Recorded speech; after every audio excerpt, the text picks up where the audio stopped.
kasih tahu ke kawan-kawan kalau seandainya ingin melakukan pemilihan ketua serikat pekerja di perusahaan, itu kalau bisa dipanggil pihak di Snaker setempat, di tenaga kerja. Kenapa? Ya, assalamualaikum warahmatullahi wabarakatuh, kawan-kawan mahasiswa, kawan-kawan pekerja, kawan-kawan serikat pekerja, khususnya para penggiat perlindungan pekerja di Indonesia. Saat ini, pagi hari ini sekitar hampir jam 1, saya kedatangan tamu adik-adik mahasiswa yang alhamdulillah sudah menonton YouTube saya, sehingga mereka hadir datang ke rumah ini menunggu tadi informasi dari jam 9 habis bisa sampai jam 1 saya baru pulang karena memang saya ada kegiatan. Kepentingan mereka mempertanyakan hal-hal terkait ketenagakerjaan. Ya, nanti akan kita lihat bagaimana apa saja atau bagaimana pertanyaan-pertanyaan mereka yang akan kita jawab. Mudah-mudahan bisa mengobati lelah perjalanan mereka, lelah waktu mereka menunggu kita. Mungkin itu saja yang saya sampaikan. Mari kita selamatkan pekerja Indonesia. Wallahul muwaffiq ila aqwamit thoriq. Wassalamualaikum warahmatullahi wabarakatuh.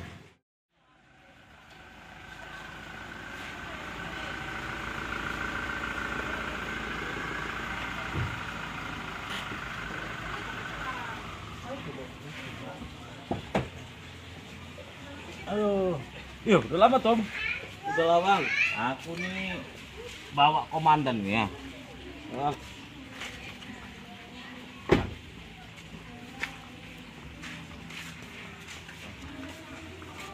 Teringatnya tuh rame pasukan nih.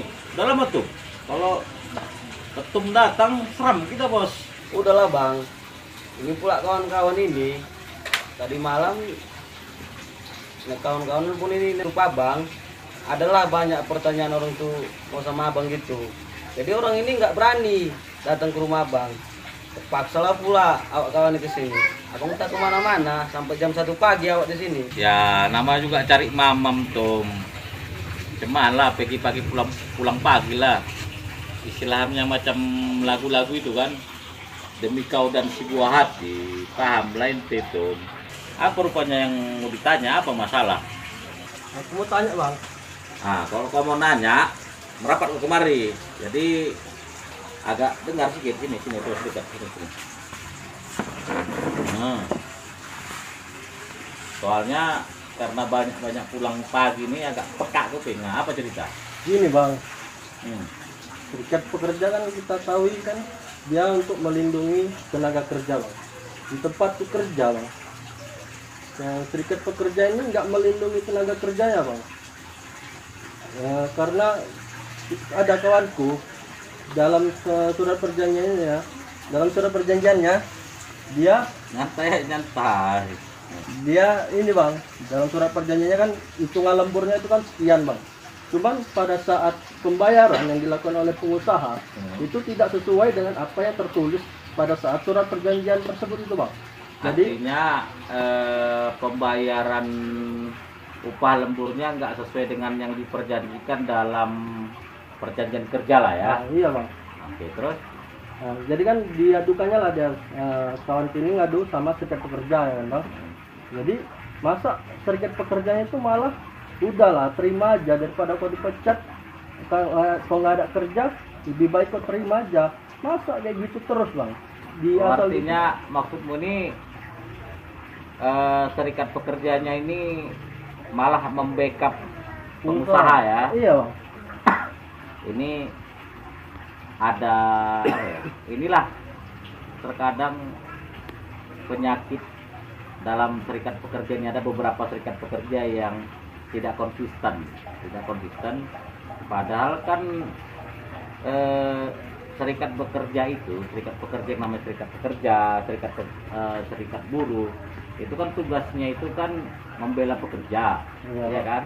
tapi malah ini membackup Backup pengusaha. Aku mau tanya ini,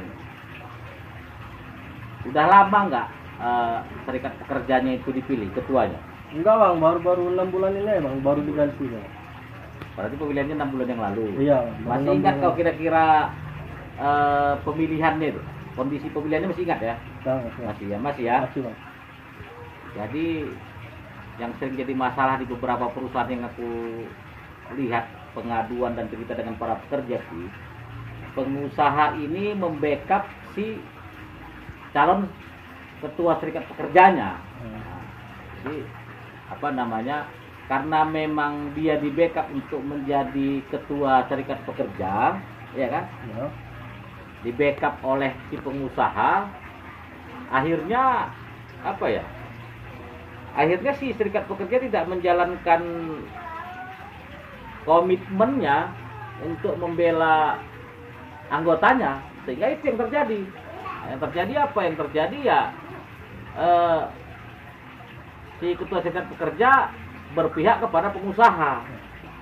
Makanya lain kali, ya kan, kasih tahu ke kawan-kawan kalau seandainya ingin melakukan pemilihan ketua serikat pekerja di perusahaan, itu kalau bisa dipanggil pihak di Snaker setempat, di tenaga kerja. Kenapa? Supaya si pengusaha tidak ikut campur. Aku yakin pada saat pemilihan ketua serikat pekerjanya itu si pengusaha bisik-bisik ke para pekerja harus milih Syanu gitu kan? Gitu kira-kira? Iya mungkin gitu. Gitu ya. Karena, nampak dia dari pergerakan selama pemilihan itu bang. Ya, nampak ya bahwa itu disukseskan oleh pihak pengusaha ya. Lah itu. Jadi sebenarnya kalau kita mau berkomitmen, para pekerja berkomitmen dan para serikat pekerja berkomitmen, ya si serikat pekerja harus menjalankan tugasnya sebagai pembackup atau pelindung para anggotanya atau para pekerja yang ada di perusahaan itu. Oke? Iya. Oke. Ya. Kalau ada pertanyaan nanti kita bahas lagi ya. Soalnya udah jam 1 nih, nah ketemu udah ngantuk itu. Siap bang. Siap. Oke. Ada lagi yang mau tanya? Bang, ini bang, aku ada mau tanya juga bang. Jangan banyak kali pertanyaan bos, sudah malam kali nih, tapi itulah silakan Sekali lagi bang, dekat. Oke, siap. Kita ini kan bagi-bagi ilmu ini ya. Gak apa-apa ya, aku sambil main handphone ya. Apa bang? Apa cerita? Gini bang, saya kan tinggal di sebuah perusahaan nih, perusahaan perkebunan. Jadi saya dengar-dengar ada pihak perusahaan ini akan membayar gaji pensiun itu dicicil bang. Itu bagaimana hukumnya itu bang? Kalau dalam hukum tenaga kerjaan, apakah Pensiun pesangon. pesangon uang pensiun itu akan dicicil gitu? Maksudnya pertanyaannya apa? Boleh atau enggak gitu? Iya boleh atau tidak gitu bang? Kalau dikaitkan dengan pesangon dalam sebuah perusahaan, ya itu ada di pasal 156 kalau nggak salah. Ya. Itu dikatakan bahwa pengusaha atau perusahaan itu wajib membayar pesangon bagi pekerjanya yang pensiun, kan, dan memberikan uang penghargaan lah. Jadi nanti itu di pasal di ayat 1-nya, di ayat 2-nya nanti ada hitungan-hitungannya. Yang jadi masalah sama muda Dicicil dia bang? dicicil. Ah. Memang di pasal 156 tadi, ya kan? Ya bang. Apa namanya? Ini udah gak lobet ini bro, kan udah malam ya kan? Siap. Apa namanya? Tidak ada dikatakan bahwa apa namanya? Pesangon itu harus dibayar cash setelah si pekerja pensiun. Cuman memang hanya dikatakan bahwa ada kewajiban dari pengusaha atau perusahaan untuk membayar membayar pesangonnya saja. Tapi kurasa kau boleh cek apakah memang setelah pensiun si pekerja ada nggak mereka membuat perjanjian dengan perusahaan bahwa si pekerja itu bersedia untuk dicicil pesangonnya kira-kira? Jadi kalau seandainya salah satu pihak yang nggak bersedia bang, antara contohnya karyawannya tidak bersedia untuk dicicil, itu bisa kenakan sanksi perusahaannya gitu bang. Yang pasti pembayaran pesangon itu wajib. Gitu, Bang. Sistem pembayarannya tergantung kesepakatan para pihak. Kalau memang para pihak itu, maksudnya pihak pengusaha dengan pihak pekerja yang sudah pensiun tadi itu bersepakat itu dicicil selama sekian kali, misalnya kalau di ayat 2 misalnya kalau 3 tahun kerja itu tidak sekitar 4 bulan, kalau tidak salah 4 bulan gaji disepakati dicicil pembayaran pesangonnya, si pekerja mau untuk dicicil, ya perusahaan boleh mencicil. Yang jadi masalah kalau seandainya si pekerja tidak mau, gimana kan gitu. Saya rasa sebenarnya prinsipnya yang penting pesangon dibayar. Ya, Bang. Tapi kalau memang boleh dicicil atau enggak, itu tergantung perjanjian. Itulah sementara yang bisa saya Nominalnya jawab, ya. pun belum tahu. Nominal ada ditentukan di dalam pasal 156 tadi ya. Oh, Pasal 156 ayat 2-nya. jadi nominalnya pun udah ditentukan. Udah. Kalau dia Nggak 3 sembarangan tahun. perusahaan itu ngasih berapa? Oh, enggak ada aturan yang mengatur dalam Undang-Undang Nomor 13 Tahun 2003 tentang Ketenagakerjaan. Apa lagi kira-kira? Tentang satu lagi bang, Ah, tentang BPJS Ketenagakerjaan. ya. Itu setahu saya ada di kebun kami juga, dia dapat potongan per bulan gitu bang, tapi Dapat alhamdulillah- potongan atau dipotong? dipotong gitu. Potong Tapi- gajinya. Ya, tapi pas masa pensiun mau ngambil apa ya, kok nggak ada bang gitu. Jadi langkah awal kita untuk mengadu itu kemana gitu? Apakah ke perusahaan atau langsung? Apa aja nggak ada? Kau mau nanya tidak dapat BPJS atau gimana? Iya bang itu. Mereka nggak dibayar BPJS-nya gitu? Nah, Yang mau kau tanya itu Ya. atau gimana? dia nggak dibayarkan BPJS-nya tapi kena potong gitu nih bang. Oh gitu. Itu kemana itu bang? Jadi Undang-Undang Nomor 24 Tahun 2011 Pasal 14 itu mengatakan bahwa perusahaan itu wajib membayarkan BPJS pekerjanya setelah si pekerja atau si karyawannya itu sudah bekerja minimal 6 bulan. Artinya kalau pekerja itu sudah bekerja selama 6 bulan di perusahaan tersebut, maka perusahaan wajib membayarkan BPJS dari para karyawan dan pekerjanya. Dan itu dipotong dari gaji orang itu bang? Ya, itu dipotong dan nanti akan disesuaikan. Kemudian di pasal 15 Undang-Undang Nomor 24 Tahun 2011 tentang BPJS itu memang ada peluang bagi bagi para pengusaha untuk melakukan atau memasukkan pekerjaannya ke dalam BPJS secara bertahap. Yang sering jadi pertanyaan itu sih sebenarnya kalau seandainya perusahaan itu memotong gaji atau upah pekerja tapi tidak di BPJS kan, itu menjadi masalah. Itu kayak mana bang? Langkah awal kita gimana tuh? Nah, Kalau untuk mengadu kemana gitu? jadi kan tadi di pasal 14 bilang wajib kan gitu, wajib di BPJS kan setelah 6 bulan bekerja, walaupun secara bertahap kata pasal 15 di dalam Undang-Undang BPJS. Tapi saya menemukan aturan yang bisa disondingkan dengan tingkah para pekerja terkait mereka potong upah pekerja tapi tidak di BPJS kan. Itu di dalam KUHP Pidana bang? pasal 374. Jadi kalau ada sudah ada pengumpulan dana oleh pengusaha tapi tidak dibayarkan BPJS-nya, maka si pengusaha atau si perusahaan dianggap melakukan penggelapan, maka dia itu tidak pidana. Nah, jadi kalau misalnya ada perusahaan itu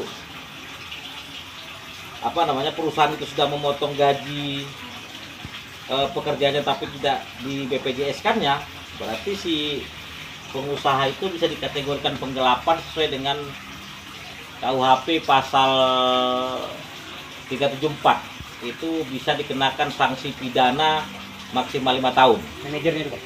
Atasannya. Perusahaan. Perusahaan. Siapa perwakilan perusahaan? Pengusaha kah? Nah, nanti akan dilakukan penyidikan dan penyelidikan lah terkait itu. Yang pasti kalau ada kalian temukan perusahaan yang sudah memotong gaji pekerjanya dengan alasan untuk membayarkan BPJS Ketenagakerjaan atau BPJS Kesehatannya atau BPJS pensiunnya, ya kan, ternyata tidak dibayarkan oleh si perusahaan, maka si perusahaan itu bisa dikatakan melakukan sebuah tindak pidana penggelapan seperti termaktub dalam KUHP pasal 374. Oke bro? Oke Bang, siap. Nanti kalau banyak-banyak kali bertanya, terpaksa nanti kena administrasi. Yes. Wah Tom, Siap. bercanda tuh. Nah, oke, ini udah jam 2 nih. Ada lagi yang mau ditanyakan kira-kira? Jadi besok kita mau 17-an lagi kan? Nah, HUT Republik Indonesia yang ke-75. Apapun ceritanya, kondisi bagaimanapun negara ini, rasa nasionalisme kita harus tetap kita jaga. Jangan bisa terprovokasi lah dengan segala macam isu hoax dan lain-lain. Ada yang mau tanya? Kalau nggak biar bubar kita. Bang, aku mau nanya lagi bang, Ah. sedikit aja ini bang. Apa yang mau tanya lagi sih? Jadi kan tahun 2019 kemarin kan aku cuti nih bang. Cuti aku ngambil kuliah. Ya, memang hilang kau Ya. tengok 2019 tuh. Jadi kan aku di situ di Batam aku kerja bang. Cuman Kalau setelah kerja di Batam kau yang kemarin nggak nampak di 2019 tuh. iya bang. Di mana perusahaan? Iya perusahaan. Jadi aku kerja di situ selama 5 bulan. Setelah Nah. 5 bulan aku kerja di situ, rupanya aku dipecat bang. Kayak mana Di itu bang? PHK. Iya. Nakal kau pula enggak? Enggak bang, itulah. Jadi aku kan nggak tahu aku kenapa dipecat. Rupanya setelah aku selidiki, Nah, pihak perusahaan itu wadukan ke Disnakers. oh Karena- ada kau laporkan perusahaan itu ke Disnaker atau ke polisi, Iya bang. ke pihak yang berwajib lah ya? Iya, setelah dari 5 bulan itu ada Sebelum kau diberhentikan, ada Iya. kau laporkan perusahaan ke ke Disnaker. Disnaker dan ke kepolisian gitu. Nah, itu gimana itu bang? Masih bisa aku kerja situ? Jadi alasan pemecatan atau PHK mereka yang setahu kau apa? Ya kan kemarin kan aku ngumpul sama kawan-kawan kerja juga, Ah. teman-teman ngopi. Jadi dibilangnya karena aku ngadukan pihak perusahaan, pihak polisi ke Disnakers. Mengadukan perusahaan ke polisi dan Disnaker. Iya, kayak gitulah bang. Kenapa rupanya ada rupanya tindak pidana yang dilakukannya? Dilakukan perusahaan rupanya, makanya kau melapor ke polisi. Ya ada bang. Ah. Tentang apalah, apa namanya, Ada kekerasan. kekerasan. Oh, ada kena tepuk. Ada di dalam perusahaan itu. Nah, terus Ya kayak gitulah bang. Jadi aku minta arahan sama abang, gimana ini kira-kira bang? tapi SKPHK belum ada di tanganmu. Belum lah bang. Orang aku di PHK. Gak dapat sampai sekarang. Enggak, maksudnya surat keputusan bahwa kau di PHK ada sama kau enggak? Gak ada bang. Itu pula ya.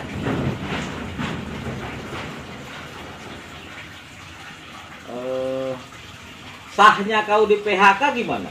Apakah memang misalnya pas kau masuk disuruh keluar, kau nggak boleh masuk lagi kerja gitu? Gimana? Ya itulah bang. Setelah 5 bulan kan tiba-tiba di PHK tuh tanpa Taunya kau di PHK kalau SK nggak ada gimana? dari kawan aku dikasih tahu kayak gitu bang.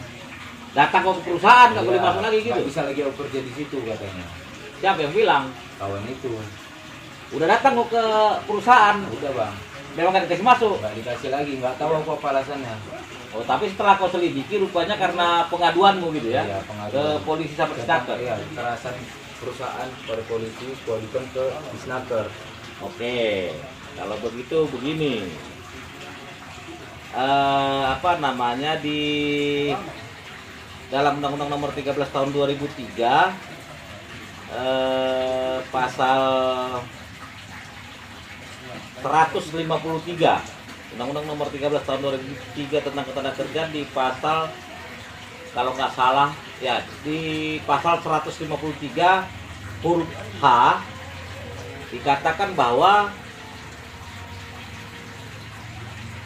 perusahaan itu dilarang untuk mem-PHK pekerjanya dengan alasan bahwa salah satu pekerja atau pekerjanya itu melaporkan pihak perusahaan atau pihak pengusaha kepada pihak berwajib. Artinya kalau memang betul alasan pemutusan hubungan kerjamu atau alasan PHK-mu oleh perusahaan itu karena memang kau telah melaporkan si pihak pengusaha atau si pihak perusahaan ke pihak yang berwajib karena sebuah tindakan pidana, misalnya seperti pemukulan kawanmu yang kau bilang tadi, itu kita balik ke pasal 153 ayat 2 bro.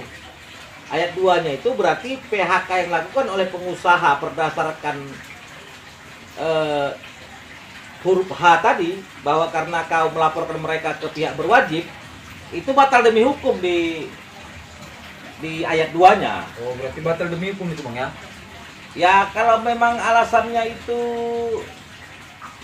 karena kau melaporkan mereka kepada pihak yang berwajib, PHK-nya itu batal demi hukum, jadi tidak sah secara hukum. Oh, iya. Kalau kayak gitu, saya kalau dulu kuliah aku Bang, mana tahu bisa lagi aku masuk ke situ kan? Iya. Mudah-mudahan lah, cepatlah kau kuliah, cepatlah kau selesai. Oke lah, Biar apa namanya, cek aja. Tapi yang pasti kalau kau punya orang dalam di sana, kadang-kadang perusahaan ini mem-PHK pekerja nggak jelas SK-nya. Tiba-tiba kita masuk mau kerja, security nyampaikan ke kita, kawan-kawan security, ente udah nggak bisa kerja lagi bro, udah di PHK, SK-nya mana nggak nampak, tapi kita kan dikasih masuk gitu. Sama kayak ente ya, nih. sama kayak aku ya Bang ya. Nah, paham kan? Oke Bang. Jadi ingat tuh, pasal 153 mengatakan bahwa alasan-alasan, ada 10 alasan apabila digunakan oleh pekerja untuk mem-PHK, 10 alasan yang termaktub pada poin 153 tadi, pada pasal 153 ayat 1 tadi, itu batal demi hukum. Jadi PHK-nya itu nggak sah secara hukum. Oh, siap Bang. Paham kan? Oke, paham Bang. Jadi pastikan dulu pastikan dulu SK-nya gimana, cara carinya ente lah yang ngerti tuh. Iya Bang. Ya? Oke Bang, makasih Bang. Oke, udah habis lah kurasa pertanyaan ya. Paling ketum nih lah, kalau memang pun ada pertanyaan atau apa Tum, penghargaan terhadap ketum kan, apa kira-kira yang mau disampaikan kira-kira Tum? Lagi lah Bang, dia udah jam 2:30 pula ini. Udah 3 pagi ya? Iya. Kayak pula lagi tadi Bang, uang makan nggak dikasih makan, anggota-anggota nih dibilang juga nggak jelas ketua. Makan juga regulasi ganteng sempat? aja. Makan lah Bang, anggota nuntut aja ini ya. Ya Oh itu ya. resiko ketua itu, makanya Siap, kalau siap, nggak siap. sanggup pun jadi ketua. Cuman itu pun WA kan aja nomor rekening, nanti Siap. insya Allah kita Ini tag kan ya. jelas. Oke ya, nggak ada lagi, aman ya. Oke lah, oke.